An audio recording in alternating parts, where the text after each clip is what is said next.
Hi everyone, welcome to Cricket Chat with Venkatesh. ODI World cup and T20 world cup రెండింటి format విషయంలో ICC మార్పులు చేశారు. రీసెంట్గా AGM జరిగింది వాళ్ళది, ఎన్ఎల్ జనరల్ బాడీ మీటింగ్. దాంట్లో కొన్ని కీలకమైన మార్పులు చేశారు ఫార్మాట్స్. ఇప్పుడు తెలుగులో ఒక సామెత ఉంది, మంది ఎక్కువైతే మందు కాదు మంది ఎక్కువైతే మజ్జిగ పల్సన అని చెప్పి. అంటే ఎక్కువ మంది జనం ఉన్నారండి ఇంట్లో, మీ పెరుగు మజ్జిగ అయిపోతుంది, మజ్జిగ కూడా చాలా పల్చగా అయిపోతుంది.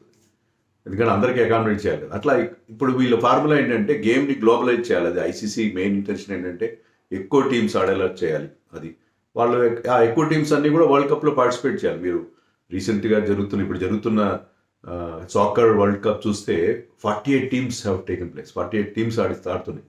మరి క్రికెట్లో అన్ని టీమ్స్ ఆడవు కదా, అయినా కూడా కొంచెం ఎక్కువ టీమ్స్ ఆడించాలని చెప్పి. ఆడినా సరే టోర్నమెంట్లో ఉన్న చిక్కదనం పోకూడదు. అంటే హై ప్రొఫైల్ టీమ్స్ ఎక్కువ మ్యాచ్లు ఆడాలి, కాంపిటేటివ్గా ఉండాలి మ్యాచ్. సో ఒక కాంప్రమైజ్ ఫార్ములా అంటే మంది ఎక్కువగా ఉండాలి ప్లస్ మజ్జిగ పల్సన అవ్వకూడదు. అలాంటి ఒక ఫార్ములాతో కొంచెం కాంప్లికేట్ చేశారు ప్రాసెస్ని. బట్ స్టిల్ వాళ్ళ థింకింగ్ బాగానే ఉంది. దానివల్ల ఏంటంటే మీకు ఫార్మాట్ కొంచెం అటు ఇటుగా అనిపించినా మీకు ఓవరాల్గా మీకు వాళ్ళు అనుకున్న ఆ కమర్షియల్ ఎలిమెంట్స్ అన్నీ వచ్చేస్తాయి దాంట్లో. ఫర్ ఎగ్జాంపుల్ ఏంటంటే India Pakistan potentially they can meet at 3 points. అంటే గ్రూప్స్ ఓడిఐ వరల్డ్ కప్ గురించి చెప్తాను. గ్రూప్ స్టేజ్లో ఆడొచ్చు, తర్వాత సూపర్ 7లో ఆడొచ్చు, సెమీస్లో లేదా ఫైనల్లో కూడా ఆ రెండు టీమ్స్ తలపడే అవకాశం. సో 3 టైమ్స్ మార్కీ క్లాషెస్ అంటారు. ఇండియా పాకిస్తాన్ కానీ, ఇంగ్లాండ్ ఆస్ట్రేలియా కానీ, ఇలాంటివి, లేకపోతే ఇండియా ఆస్ట్రేలియా అనుకోండి, ఇలాంటి క్లాషెస్ మీకు ఒకటి కంటే ఎక్కువగా ఉండే అవకాశం ఉంది. సో ఆ రకంగా వాళ్ళు దాన్ని డిజైన్ చేశారు. సో చాలా థాట్ఫుల్లీ డిజైన్, బట్ కొంచెం కాంప్లికేటెడ్గా అనిపిస్తుంది. కానీ నేను మీకు డీటెయిల్గా గ్రాఫిక్స్తో సహా ఎక్స్ప్లెయిన్ చేసే ప్రయత్నం చేస్తాను. ముందుగా ODI World cup, T20 world కప్లో కూడా మార్పులు జరిగాయి. ముందు ఓడిఐ వరల్డ్ కప్ గురించి మాట్లాడదాం. ఎందుకంటే next year ODI World cup ఉంది కదా. మనకి ఎక్కడ జరుగుతుంది? సౌత్ ఆఫ్రికా, జింబాబ్వే, నమీబియాలో జరగబోతుంది నెక్స్ట్ ఇయర్. సో ఈ వరల్డ్ కప్లో ఎలా ఉండబోతుంది? ఇప్పటివరకు మనం ఉన్నది ఏంటి? కొత్త వరల్డ్ కప్. ఇప్పుడు ఎన్ని టీమ్స్ ఆడాయి? 2019లో కానీ 2023లో కానీ 10 టీమ్స్ మాత్రమే ఆడాయి. టాప్ 10 టీమ్స్ మాత్రమే ఆడాయి. 10 టీమ్స్ మాత్రమే ఆడాయి. ఈజీ ఫార్మాట్ అది, రౌండ్ రాబిన్ అంటే ప్రతి టీము మిగతా 9 టీమ్స్తో ఆడుతుంది. సో ఎవరికి పాయింట్స్ టేబుల్ ఎవరి ముందు ఉంటే వాళ్ళు స్ట్రైట్ అవే సెమీఫైనల్కి వెళ్తారు. చాలా సింపుల్ ఫార్ములా ఇది. 1992లో కూడా ఇదే రకంగా ఆడారు. మళ్ళీ వరల్డ్ కప్లో అనేక మార్పులు జరిగిన తర్వాత 2019, 2023 అంటే చిన్న టీమ్స్కి అవకాశాలు ఇవ్వకుండా, చిన్న టీమ్స్ అంటే కొన్ని ఈవెన్ సంబడి లైక్ వెస్టిండీస్ కూడా కొన్నిసార్లు మిస్ అయిన సందర్భాలు ఉన్నాయి. ఓవరాల్గా ఏంటంటే మీకు ఆల్ బిగ్ టీమ్స్ మాత్రమే ఆడే అవకాశం కల్పించారు. కానీ ఈసారి అలా కాదు, 14 టీమ్స్ ఓడిఐ వరల్డ్ కప్కి క్వాలిఫై కాబోతున్నాయి. దాంట్లో 11 టీమ్స్, అంటే 14 టీమ్స్ ఎలా వస్తాయంటే వాళ్ళ ర్యాంకింగ్స్, వరల్డ్ ర్యాంకింగ్స్ బట్టి 14 టీమ్స్ వస్తాయి. ఆ 14 టీమ్స్లో ఒక సూపర్ సిరీస్ అనే ఫస్ట్ స్టేజ్ ఉంటుంది. మొత్తం 3 స్టేజెస్ ఉంటాయి బిఫోర్ సెమీఫైనల్స్. సూపర్ సిరీస్ అనే ఫస్ట్ స్టేజ్ గురించి మాట్లాడదాం. సూపర్ సిరీస్ ఏంటంటే దీంట్లో 12, 13 and 14 ఈ 3 టీమ్స్ మాత్రమే అంటే ర్యాంకింగ్ ప్రకారం, ర్యాంకింగ్లో 12వ స్థానం, 13వ స్థానం, 14వ స్థానం ఉండే టీమ్స్ మధ్యలో 3 మ్యాచ్లు ఈ సూపర్ సిరీస్లో జరుగుతాయి. ఈ 3 మ్యాచ్ల్లో ఎవరైతే టాప్లో వస్తారో, ఏ టీం అయితే ఎక్కువ గెలుస్తుందో, అది నెట్ రన్ రేట్ ప్రకారం ఎక్కువ ఉంటుంది, బెటర్గా ఉంటుందో పాయింట్స్ టేబుల్, ఆ టీం మాత్రమే సెకండ్ స్టేజ్కి క్వాలిఫై అవుతుంది. సెకండ్ స్టేజ్కి క్వాలిఫై అయ్యేది ఒక టీం మాత్రమే. అంటే 2 టీమ్స్ ఎలిమినేట్ అయిపోతాయి. 14 టీమ్స్ పార్టిసిపేట్ చేస్తున్న సూపర్ సిరీస్ స్టేజ్లో 2 టీమ్స్ ఎలిమినేట్ అయిపోతాయి. 12 టీమ్స్ సెకండ్ స్టేజ్కి వెళ్తాయి. ఇప్పుడు సెకండ్ స్టేజ్ గురించి చూద్దాం. సెకండ్ స్టేజ్లో మీకు గ్రూప్స్ ఉంటాయి. Group A, group B. Group ఏలో మీకు 6 టీంలు ఉంటాయి, గ్రూప్ బిలో 6 టీంలు ఉంటాయి. ఈ గ్రూప్ ఏ, గ్రూప్ బి టీమ్స్లోంచి గ్రూప్ ఏ నుంచి టాప్ 3 టీమ్స్, గ్రూప్ బి నుంచి టాప్ 3 టీమ్స్, వీళ్ళందరూ కూడా సూపర్ 7కి క్వాలిఫై అవుతారు. మరి సూపర్ 7 అంటే ఇంకో టీం కూడా ఉండాలి కదా.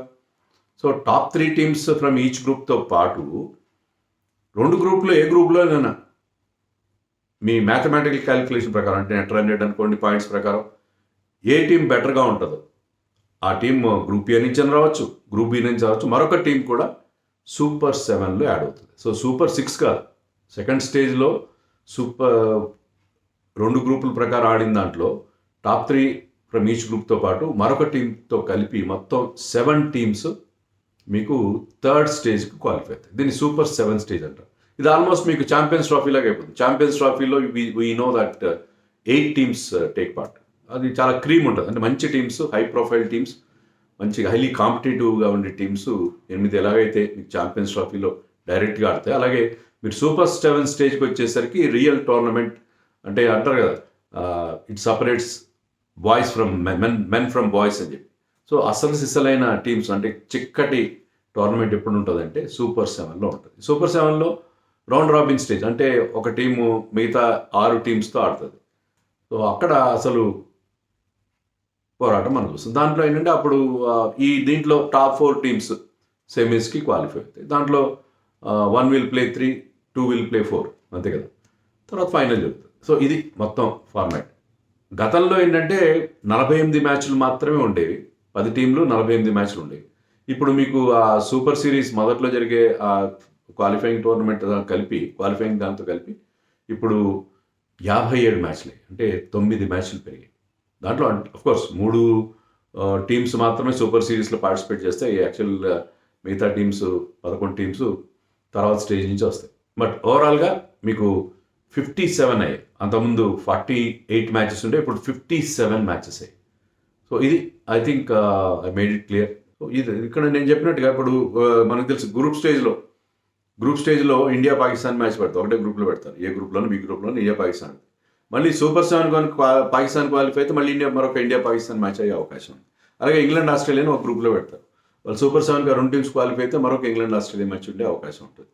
అలాగే దాంట్లో మళ్ళీ సెమీఫైనల్లో కూడా ఈ మార్కీ క్లాషెస్ జరిగే అవకాశం ఉంటుంది. సో ఆ రకంగా చాలా తెలివిగా ఈ ఫార్మాట్ని డిజైన్ చేస్తారు. I think I made it clear as far as ODI World Cup is concern. Last time చాలా సింపుల్ ప్రొసీజర్ నుంచి ఈసారి 3 అంచెల ఒక టోర్నమెంట్ పెట్టారు. సో ఈ 3 స్టేజ్ల తర్వాతే మీకు సెమీఫైనలిస్ట్ ఎవరైనా తేలుతారు. T20 వరల్డ్ కప్లో అంత ఎక్కువ మార్పులు చేయలేదు. T20 వరల్డ్ కప్లో ఎన్ని మ్యాచ్లు ఉండేవి? గతంలో 55 మ్యాచ్లు ఉండేవి, ఇప్పుడు 55 మ్యాచ్లు ఉన్నాయి. కానీ టోర్నమెంట్లో కాంపిటేటివ్ మ్యాచెస్ ఎక్కువగా ఉండేలా చేశారు. అది ఎలా చేశారంటే మీకు 20 టీమ్స్ ఆడతాయి ఇక్కడ. లాస్ట్ టైం ఆడినట్టే మన ఇండియాలో జరిగిన ఈ ఏడాదిలో జరిగిన T20 వరల్డ్ కప్లో 20 టీమ్స్ పార్టిసిపేట్. ఇప్పుడు కూడా 20 టీమ్స్ ఆడతాయి. కానీ 20 టీమ్స్లో లాస్ట్ టైం ఏం చేశారు, దాన్ని 4 గ్రూపులుగా విడగొట్టారు. Each group consist of 5 teams. దానివల్ల మ్యాచెస్ ఎక్కువైపోయాయి ఆ స్టేజ్లో. ఎన్ని మ్యాచ్లు అయ్యాయి? గ్రూప్ స్టేజ్ చూద్దాం. గ్రూప్ స్టేజ్లో అప్పుడు 40 మ్యాచ్లు జరిగాయి. ఇప్పుడు గ్రూప్ స్టేజ్ ఏంటంటే ఇప్పుడు గ్రూప్ స్టేజ్లో 5 గ్రూపులుగా విడగొట్టారు. లాస్ట్ టైం 4 గ్రూపులు ఉంటే ఇప్పుడు 5 గ్రూపులు చేశారు విత్ 4 టీమ్స్ ఈచ్. దానివల్ల ఏంటంటే మీకు అంత అంటే ఇప్పుడు నో కాంటెస్ట్ మ్యాచ్లు, డెడ్ రబ్బర్ మ్యాచ్లు తక్కువ ఉంటాయి. అంటే టీమ్స్ని వాళ్ళు బ్యాలెన్స్ చేస్తారు, అంటే ఒక 2 పెద్ద టీంలు ఒక దాంట్లో పెట్టి. సో దానివల్ల మీకు నాన్ కాంపిటేటివ్ మ్యాచెస్ తగ్గిపోయేలా చేశారు. ఇప్పుడు మ్యాచ్లు కూడా తగ్గిపోయాయి, 30 ఉన్నాయి మ్యాచ్లు. 5 గ్రూప్స్ చేయడం వల్ల 30 ఉన్నాయి. గతంలో ఏంటంటే ఈ 4 గ్రూప్స్ నుంచి 2 టీమ్స్ చెప్పున 8 టీమ్స్ క్వాలిఫై అయ్యాయి నెక్స్ట్ రౌండ్, సూపర్ 8 అనేవాళ్ళు. ఇప్పుడు ఏమంటున్నారంటే దాన్ని సూపర్ 10 అంటున్నారు. సెకండ్ రౌండ్ ఇక్కడ సూపర్ 10 అయ్యి, అంటే 5 గ్రూపులు కాబట్టి 5 గ్రూపుల్లో 2 టాప్ టీమ్స్ ఈచ్ క్వాలిఫై అవుతాయి. దానివల్ల ఇప్పుడు సెకండ్ స్టేజ్లో సూపర్ 10 అంటున్నారు. సూపర్ 10 ఎందుకు చేశారంటే లాస్ట్ టైం చిన్న టీమ్స్ అన్ని కొన్ని బాగా పర్ఫామ్ చేసే, యూఎస్ఏ లాంటి టీమ్స్ బాగా పర్ఫామ్ చేసే కదా 2 వరల్డ్ కప్స్లో కూడా. సో అందుకని వాళ్ళకి ప్రమోషన్ ఇస్తారన్నమాట. సో సూపర్ 8 అనేది ఇంతకుముందు ఉండేది కాస్త చిక్కటి గ్రూప్, ఇప్పుడు దాన్ని సూపర్ 10 చేశారు. సో సూపర్ 10 చేశారు సెకండ్ దీంట్లో. అదే సూపర్ 10లో కూడా మీకు 2 గ్రూప్స్ ఉంటాయి, 5 టీమ్స్తో ఒక్కొక్క గ్రూప్ క్వాలిఫై అవుతాయి. సో 5 టీంలు కలిసి ఒక గ్రూప్గా ఫామ్ అవుతాయి సెకండ్ స్టేజ్లో. ఈ 5 టీమ్స్లో 5 టీమ్స్ ఉన్న గ్రూపులు, గ్రూప్ ఏ, గ్రూప్ బి అనుకోండి. దాంట్లో గ్రూప్ ఏ నుంచి group A topper, group B topper వీళ్ళిద్దరూ డైరెక్ట్గా సెమీస్కి క్వాలిఫై అయిపోతారు. కానీ ఇక్కడ ఒక చిన్న ట్విస్ట్ ఉంది. మన play offs, IPL play offs లాగా ఆ తర్వాత గ్రూప్ ఏలో కానీ గ్రూప్ బిలో కానీ సెకండ్ టీమ్స్ వచ్చిన వాళ్ళు, సెకండ్ ప్లేస్ వచ్చిన వాళ్ళు డైరెక్ట్గా క్వాలిఫై అవ్వరు. ఇక్కడ ఏమవుతుందంటే ఇక్కడ ఒక ఎలిమినేటర్ రౌండ్ ఒకటి పెట్టారు. ఈ ఎలిమినేటర్ రౌండ్ ఏంటంటే మీకు ఈ సూపర్ 10 స్టేజ్లో ఏ గ్రూప్లో సెకండ్ ప్లేస్ వచ్చిన టీం బి గ్రూప్లో థర్డ్ ప్లేస్ వచ్చిన టీంతో ఆడుతుంది. అలాగే బి గ్రూప్లో సెకండ్ ప్లేస్ వచ్చిన టీం ఏ గ్రూప్లో థర్డ్ ప్లేస్ వచ్చిన టీంతో ఆడుతుంది. దానివల్ల ఏంటంటే ఆ మ్యాచ్లు అవి నాకౌట్ మ్యాచ్. ఆ నాకౌట్ మ్యాచ్లో గెలిచిన టీము సెమీస్ క్వాలిఫై అవుతుంది. ఆల్రెడీ 2 టీమ్స్ ఈ సూపర్ 10 స్టేజ్లో తమ గ్రూప్లో టాప్గా వచ్చిన teams A group topper B group topper already semis డైరెక్ట్గా వెళ్ళిపోతారు. కానీ వాళ్ళతో ఎవరు ఆడాలనేది మీకు ఈ ఎలిమినేటర్ రౌండ్లో డిసైడ్ అవుతుంది. ఎలిమినేటర్ రౌండ్లో 2 విల్ ప్లే 3, అలాగే ఒక గ్రూప్లో, అలాగే ఇంకో గ్రూప్లో బి గ్రూప్లో 2 విల్ ప్లే, ఏ గ్రూప్లో 3ని ప్లే చేస్తారు. సో ఈ రకంగా ఒక కొంచెం ప్లే ఆఫ్స్ టైప్లో పెట్టారు. అది తర్వాత సెమీస్ ఫైనల్. సో 55 మ్యాచెస్ అలాగే ఉన్నాయి. కానీ మీకు ఫస్ట్ స్టేజ్లో గ్రూప్ స్టేజ్లో మీకు 10 మ్యాచ్లు తగ్గాయి. కానీ సూపర్ 10 స్టేజ్లో మీకు మ్యాచ్లు పెరిగాయి. సూపర్ 10 స్టేజ్లో మీకు ఒక 8 మ్యాచ్లు పెరిగాయి. మరి ఒక 2 మ్యాచ్లు తేడా వచ్చింది కాబట్టి ఆ 2 మ్యాచ్ని ఈ ఎలిమినేటర్ రౌండ్లో పెట్టేసి మొత్తం మీద లాస్ట్ వరల్డ్ కప్లో అంటే ఈ ఏడాది జరిగిన వరల్డ్ కప్లో 55 మ్యాచెస్ ఎలా ఉన్నాయో ఇప్పుడు కూడా అలాగే 55 మ్యాచెస్తో T20 వరల్డ్ కప్ జరగబోతున్నారు. సో కొంచెం కాంప్లికేటెడ్గా ఉంది ఈ సిస్టమ్, కానీ ఒకసారి మనకు అలవాటు పడితే పెద్ద ఏమి ఇబ్బంది అయినా కాదు. సో ఇవి ప్రధానంగా చేసిన మార్పులు. ఇంకా కొన్ని మార్పులు ఉంటాయి. ఇంకా కొన్ని ఛాంపియన్స్ ట్రోఫీ లాగా ఆడించాలనుకుంటున్నారు. అవన్నీ ఇవాళ రేపులో మనకి ఇంకా ఏజిఎం నుంచి ఇంకా డిసిషన్స్ 1 by 1 మనకు వచ్చే అవకాశం ఉంది. ప్రస్తుతం అయితే ఈ 2 వరల్డ్ కప్స్ ఫార్మాట్స్ సంబంధించి చేసిన మార్పులు మీతో నేను ఇప్పుడు షేర్ చేస్తాను.